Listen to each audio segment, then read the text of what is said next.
Hi friends, இப்போ இந்த வீடியோவில் நம்ம என்ன பார்க்க போகிறோம் அப்படின்னா MI32 இன்ச்சில் மதர் போர்டு கம்ப்ளைண்ட் இருக்குது. இப்போ அந்த ப்ராப்ளம் வந்து நம்ம ரெக்டிஃபை பண்ண போகிறோம். இப்போ இந்த டிவியில் மாடல் நம்பர் பார்த்தீங்க அப்படின்னா L32M5-AL, இதுதான் இதனோட மாடல் நம்பர். இப்போ இதில் என்ன கம்ப்ளைண்ட், என்ன சிம்டம் அப்படிங்கிறது காமிக்கிறோம். நம்ம ஜஸ்ட்டு பவர் ப்ளக்கை போட்ட உடனே இந்த இடத்துல சென்சார் லைட் வந்து ரெட் கலரில் இருக்குது. இப்போ நம்ம பவர் ஆன் ஆகிறதுக்கு முன்னாடியே ஆட்டோமேட்டிக்காக ஆஃப் ஆயிடுது, நார்மலாக ஆஃப் ஆயிரும். இப்போ இதில் வந்து என்ன ஆகுது அப்படின்னா, நம்ம மறுபடியும் பவர் ஆன் பண்ணோம் அப்படின்னா டோட்டலாக செட்டு வந்து பவர் ஆன் ஆக மாட்டேங்குது. இப்போ இதுதான் இதனோட கம்ப்ளைண்ட்டு. இப்போ இதில் வந்து நம்மளுக்கு 12 வோல்ட் வந்து கன்வெர்ட் ஆகி வந்து நிற்கிறனால 12 வோல்ட் கன்வெர்ட் ஆகி வந்து நிற்கிதா அப்படிங்கிறத செக் பண்ணோம். ஃபஸ்ட்டு பவர் சப்ளை சைடு ப்ராப்ளமா இல்லை மதர் போர்டு சைடு ப்ராப்ளமா அப்படிங்கிறத ஃபஸ்ட்டு வெரிஃபை பண்ணோம்.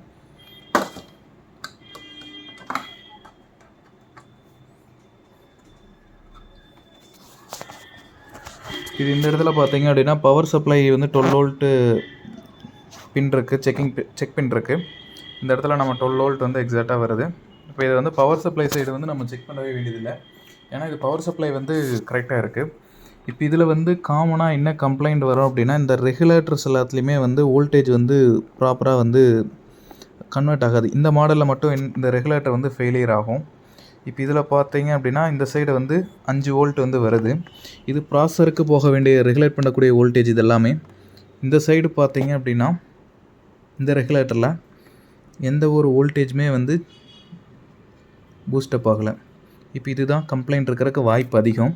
இருந்தாலும் மற்ற ரெகுலேட்டர் எல்லாத்துலேயுமே வந்து வோல்டேஜ் வருதா அப்படிங்கிறத வந்து நம்ம வெரிஃபை பண்ணிக்கலாம். இப்போ இந்த ரெகுலேட்டரில் பார்க்குறோம், இந்த ரெகுலேட்டர் வந்து பக்காவாக வேலை செய்யுது. இதில் வந்து ஆப்போசிட் சைடும் பார்த்தீங்க அப்படின்னா அந்த 5 வோல்ட் அப்படிங்கிறது வந்து பூஸ்ட் ஆகுது. அதில் வந்து வோல்டேஜ் வந்து ட்ராப் ஆகிருக்கு. இந்த ஒரு ரெகுலேட்டர் மட்டும்தான் கம்ப்ளைண்ட் இருக்கிறதுக்கு வாய்ப்பு அதிகம். அதே மாதிரி இந்த காயில்ஸ் எல்லாத்துலேயுமே வந்து காயிலுக்கு வர வோல்டேஜ் ஏதாச்சும் ட்ராப் ஆகிருக்கா அப்படிங்கிறதையும் வந்து கம்பல்சரி செக் பண்ணணும்.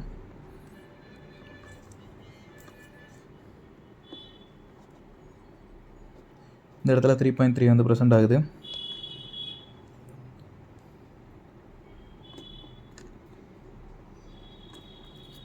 அதே மாதிரி பேக்லைட் வோல்டேஜ் வந்து ட்ராப் ஆகிருக்கா அப்படிங்கிறதையும் வந்து நம்ம செக் பண்ணோம். பேக்லைட் வோல்டேஜ் எல்லாம் ட்ராப் ஆகலை, எக்ஸாக்டாக இருக்குது. இப்போ இந்த காயில் மட்டும்தான் ப்ராப்ளம் அப்படின்னு நம்ம ஃபைனல் சொல்யூஷனுக்கு வரலாம். இந்த இடத்துல வர வேண்டிய 1.8 எல்லாமே வோல்டேஜ் எல்லாமே ப்ரெசென்ட் ஆகுது. இப்போ இந்த காயிலுக்கு வர வேண்டிய வோல்டேஜ் வந்து ப்ராப்பராக வந்து வரல. இப்போ இதுதான் பிரச்சனை. இப்போ இந்த ப்ராப்ளம் வந்து நம்ம சொல்யூஷன் பண்ண போகிறோம்.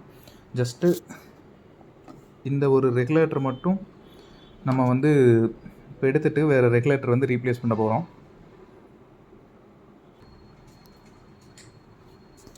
இப்போ இந்த ஐசியை வந்து நம்ம ரீப்ளேஸ் பண்ணியாச்சு. இப்போ ரீப்ளேஸ் பண்ணதுக்கப்புறம்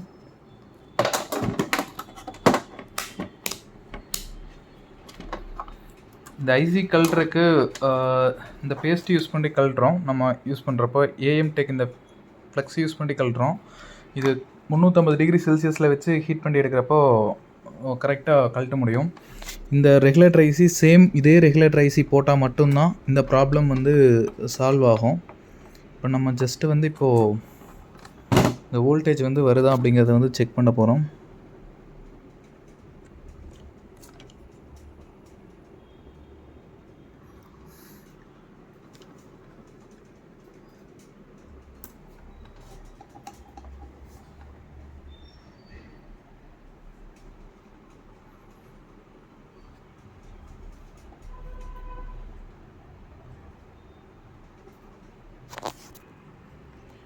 இப்போ இந்த இடத்துல பார்த்தீங்க அப்படின்னா இந்த காயிலில் 1.5 வோல்ட் வந்து ஜென்ரேட் ஆக ஆரம்பிக்குது. இந்த இடத்துல 3.3 வந்து ஜென்ரேட் ஆக ஆரம்பிக்குது. இப்போ இந்த ப்ராப்ளம் வந்து சால்வ் ஆயிடுச்சு. இப்போ டிவி வந்து நம்ம ஆன் பண்ண போகிறோம்.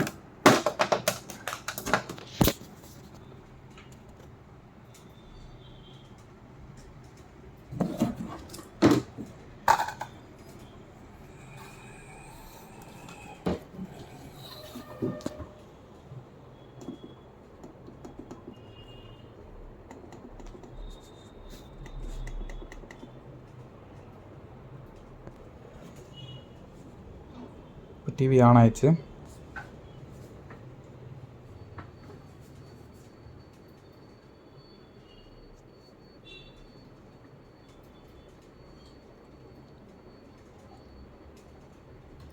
மறக்காமல் நம்ம சேனலை சப்ஸ்கிரைப் பண்ணுங்கள், சப்போர்ட் பண்ணுங்கள்.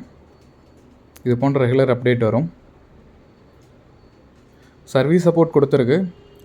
ஏதாச்சும் சர்வீஸ் ரிலேட்டடாக அப்டேட் வேணும் அப்படின்னாலும் எங்களோட நம்பர் கீழே இருக்குது. அந்த நம்பருக்கு காண்டாக்ட் பண்ணிங்க அப்படின்னா சர்வீஸ் சப்போர்ட்டை கொடுத்துட்ருக்கு. தேங்க்யூ.